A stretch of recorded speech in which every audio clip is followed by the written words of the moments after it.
Vanakkam Makkale, nice to see you back on another episode of Konjam Mokka with Science. Now, we all have heard the phrases, dreams come true, follow your dreams, or even dream big. But have you ever wondered why? Why do I have to dream? What's the point if I'm just gonna forget first thing I wake up? Let's find out why together.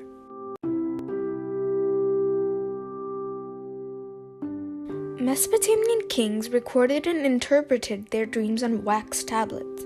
1,000 years later, ancient Egyptians wrote a dream book listing over 100 common dreams and their meanings. And in the years since, we haven't paused in our quest to understand why we dream. And so, after a great deal of scientific research, technological advancement, and persistence, we still don't have any definite answers. But we do definitely have some interesting theories. Here are a few.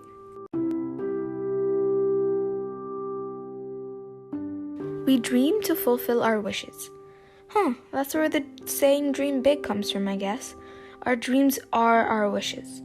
In the early 1900s, Sigmund Freud proposed that while all of our dreams, including our nightmares, are a collection of images from our daily lives, they also have symbolic meanings, which relate to the fulfillment of our subconscious wishes. Freud theorized that everything we remember when we wake up from a dream is a symbolic representation of our unconscious primitive thoughts, urges, and desires. Freud believed that by analyzing those remembered elements, the unconscious content would be revealed to our conscious mind, and psychological issues stemming from its repression could be addressed and resolved. We dream to remember. To increase performance on certain mental tasks, sleep is good, but dreaming while sleeping is better. In 2010, researchers found that subjects were much better at getting through a complex 3D maze if they had napped and dreamed of the maze prior to their second attempt. In fact, they were up to 10 times better at it than those who only thought of the maze while awake between attempts, and those who napped but did not dream about the maze. Researchers theorize that certain memory processes can happen only when we're asleep, and our dreams are a signal that these processes are taking place. If I had known that before my chemistry exam, I wouldn't have studied all night. I would have just slept all night. We dream to forget. I know it sounds weird, but it makes sense. Here's why. There are about 10,000 trillion neural connections within the architecture of your brain. They are created by everything you think and everything you do. A 1983 neurobiological theory of dreaming called reverse learning holds that while sleeping, and mainly during REM sleep cycles, your neocortex reviews these neural connections and dumps the unnecessary ones. Without this unlearning process, which results in your dreams, your brain could be overrun by useless connections, and parasitic thoughts could disrupt the necessary thinking that you need while you're awake. We dream to keep our brains working. What? Now we even work in our sleep?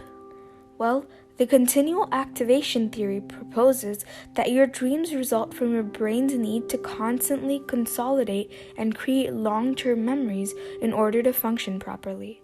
So when external inputs fall below a certain level, like when you're asleep, your brain automatically triggers the generation of data from its memory storages, which appear to you in the form of thought and feelings you experience in your dreams. In other words, your dreams might be a random screensaver your brain turns on so it doesn't completely shut down. We dream to rehearse. Dreams involving dangerous and threatening situations are very common, and the primitive instinct rehearsal theory holds that the content of a dream is significant to its purpose. When it's an anxiety-filled night of being chased through a woods by a bear or fighting off a ninja in a dark alley, these dreams allow you to practice your fight and flight skills and keep them sharp and dependable in case you'll need them in real life. But it doesn't always have to be unpleasant. For instance, dreams about that cute boy from class could actually give you a simulation of how to face him and what to say.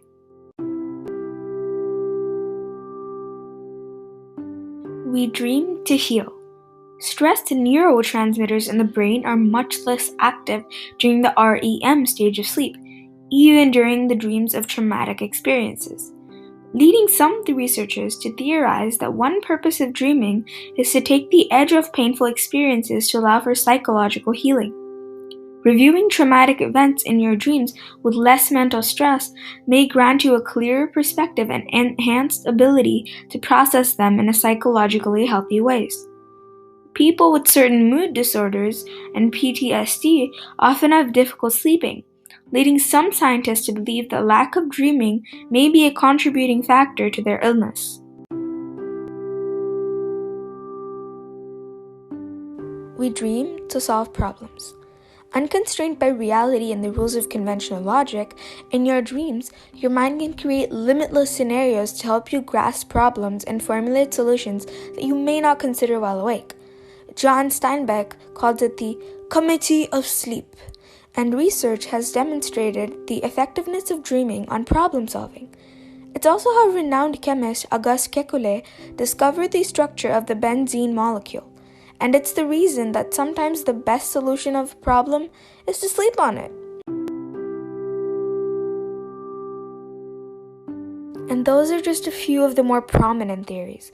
As technology increases our capability for understanding the brain, it's possible that one day we'll discover the definite reason for them. But until that time arrives, we'll just have to keep on dreaming. See you on the next episode. Stay safe and stay curious.